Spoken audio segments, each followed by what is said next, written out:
গোলাপগঞ্জৰ অসম পশ্চিমবংগ সীমান্তৰ চটগুমা আৰক্ষী চকী ঘেৰাও কৰিলে শতাধিক মহিলাই কিছুদিন পূৰ্বে অৰ্থাৎ যোৱা শনিবাৰৰ দিনা ৰাতিপুৱা চটগুমা পঞ্চম খণ্ডগত মুন্নী চৌধুৰীৰ পত্নী সন্মতি চৌধুৰীৰ ঘৰৰ কাষৰ পিটনিৰ মেটেকাৰ তলত মৃতদেহ উদ্ধাৰ হয়। কিন্তু এই ঘটনা ইমান দিন পিছতো আজিলৈকে ধুবুৰী জিলা অথবা চটগুমা আৰক্ষী তালাচী চকী আৰক্ষীয়ে অপৰাধীক আটক কৰিবলৈ সক্ষম হোৱা নাই।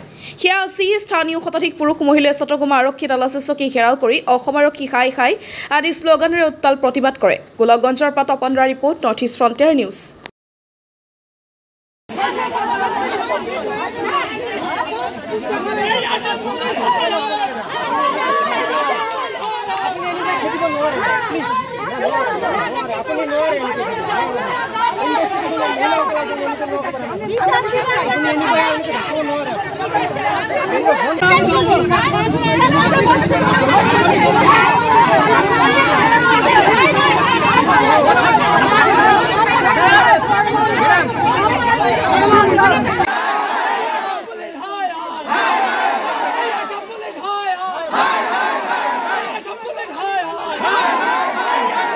ইয়াতে ছোটগুমা গাঁৱত আমাৰ ছোটগুমাৰ গাঁৱৰ মুন্নী চৌধুৰী পত্নী সন্মতিয়া চৌধুৰীক যোৱা ইংৰাজী 11 তাৰিখ ৰাতি কোনোবা দুৰ্বৃত্তই মাৰি পেলাই পথাৰত পেলাই দিয়ে।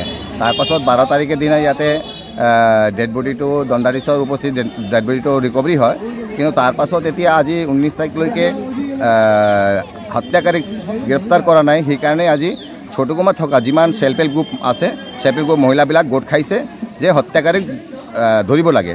মহিলাবিলাকৰ ডিমাণ্ড হ'ল যে হত্যাকাৰীক 12 ঘণ্টাৰ ভিতৰত গ্ৰেপ্তাৰ কৰিব লাগে, আৰু যদি 12 ঘণ্টাৰ ভিতৰত যদি গ্ৰেপ্তাৰ নকৰে তেনেহ'লে মহিলাবিলাক ৰাষ্ট্ৰীয় ঘাইপথ অৱৰোধ কৰিব বুলি তেখেতে কৈ আছে।